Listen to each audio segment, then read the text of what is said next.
YOLO, you only live once. To some of our young folks of today, this expression might be as old as the Stone Age, but just about 10 years ago, this acronym was still really in its heyday, and many teenagers and 20-somethings used it a lot. It was an invitation to embrace the fun and the joy of this world to the fullest, to live now and not wait for tomorrow. It often went together with phrases like, I got to live for today because tomorrow ain't promised to me.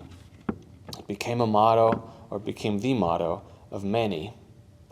But as new as the acronym might be, at least compared to most of the stuff that Lutherans might be talking about, the attitude behind YOLO really isn't. In fact, it seems like the apocryphal Old Testament book, Wisdom of Solomon, already provides an answer to it. In chapters 1 and 2, it says, But the ungodly by their words and deeds summon death. Considering him a friend, they pined away and made a covenant with him, because they are fit to belong to his company. For they reasoned unsoundly, saying to themselves, There is no remedy when a life comes to its end, and no one has been known to return from Hades. For we were born by mere chance, and hereafter we shall be as though we had never been. Our name will be forgotten in time, and no one will remember our works. Our life will pass away like the traces of a cloud, and be scattered like mist that is chased by the rays of the sun, and overcome by its heat. For our allotted time is the passing of a shadow, and there is no return from our death, because it is sealed up, and no one turns back. Come, therefore, let us enjoy the good things that exist, and make use of the creation to the full, as in youth. Let us take our fill of costly wine and perfumes, and let no flower of spring pass us by. Let us crown ourselves with rosebuds before they wither. Let none of us fail to share in our revelry. Everywhere let us leave signs of enjoyment, because this is our portion, and this is our lot.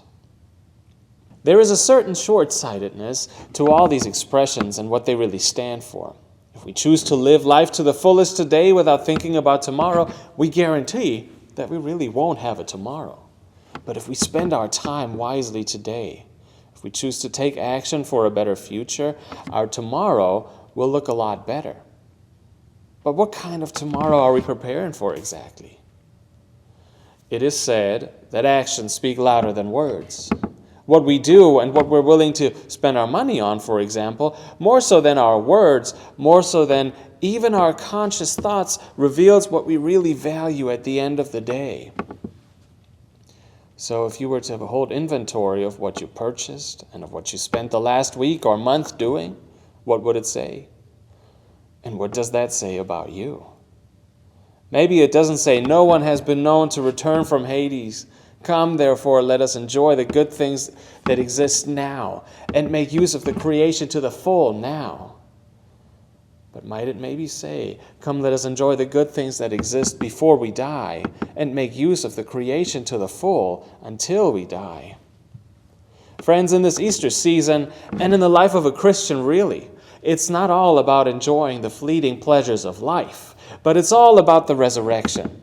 We celebrate that Jesus humbled himself to the point of death to free us from sin and death. We see that the same God who was once with us in the flesh is still with us today in our churches, in our homes, and in our lives as the Holy Spirit.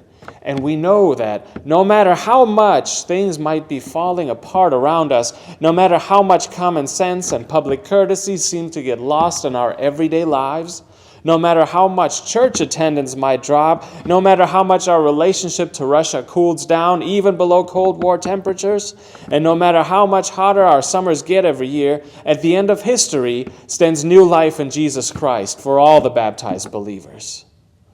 Jesus overcame death to give us this undying hope. What role does it play in your life?